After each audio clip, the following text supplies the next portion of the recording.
Having looked at the IELTS exam as a whole, in this lecture we're just going to focus on the speaking component of the exam in depth.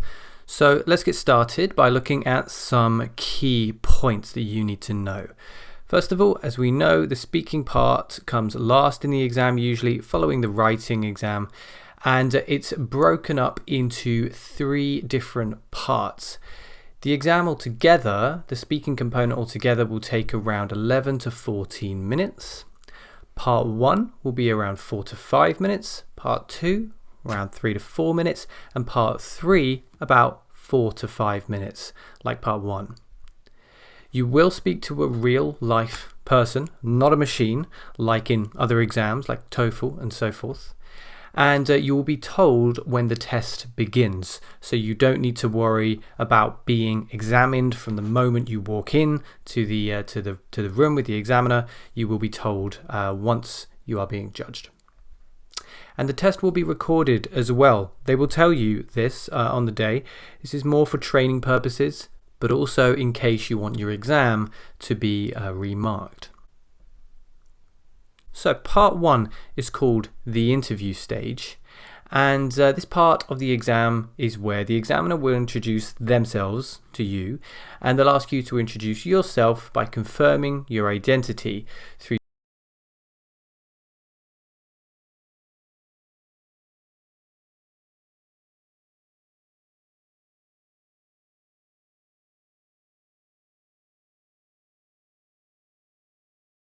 number of questions, but you can usually expect to be asked about 4 or 5 depending on the length of your answers. And with regards to the length, there is no need to create extended, developed answers here. This section, you should use this section to help you relax into the talk. Imagine you're talking to a friend and just talk naturally like that. If you were talking to a friend, you wouldn't just say yes, no. Same thing here. Don't just give yes or no answers, but at the same time, you wouldn't give essay length answers. So nice natural, maybe 1 or 2 sentences to each of the questions asked. Let's have a look at some examples. What is your job? Do you like your job? What do you study? Is it a popular subject? How do you spend your free time?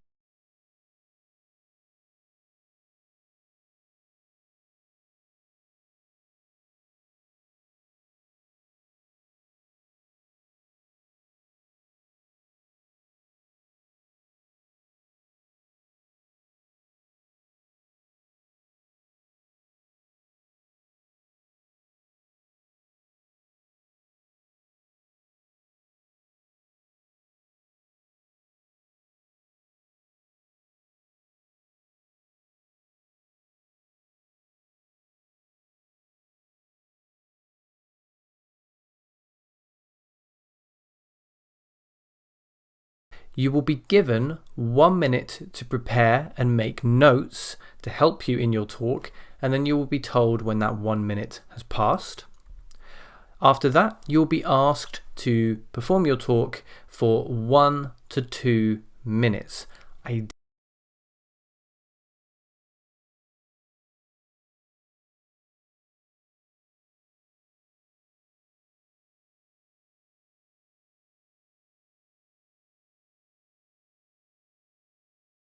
Under 2 minutes if you can.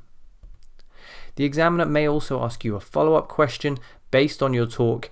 This is more likely if your talk was a little bit short, but it's also possible even if you reached the full 2 minutes, so be prepared for that. Some example cards now.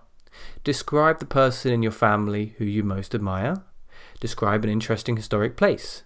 An experience you had with animals, a piece of technology you find useful, an important decision you had to make with money, a restaurant that you like to go to. Notice there's a variety of tenses here. Describing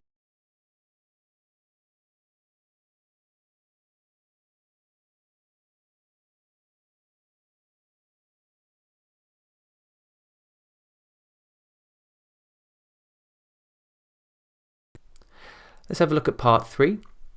This is called the discussion stage. Even though it's called the discussion stage, it's really just you answering questions. The examiner here will ask you questions related to the topic that you spoke about in part 2. So if you were speaking about restaurants in part 2, then part 3 will be about restaurants or food or something similar.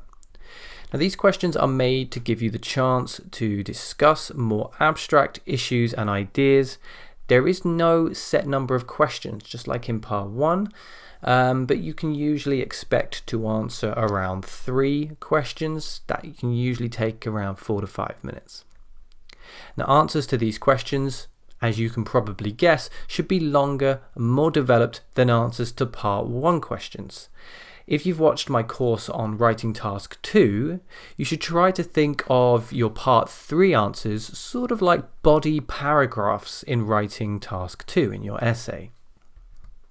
The examiner will tell you when the exam is over, at which point you can breathe a sigh of relief because you've just finished the whole exam. Okay, so let's have a look at some example questions. What kind of books are popular with children in your country, and why do you think that is? Do you think people pay attention to advertising on television? Why is this? Have relationships between parents and children changed in recent years in your country, and why?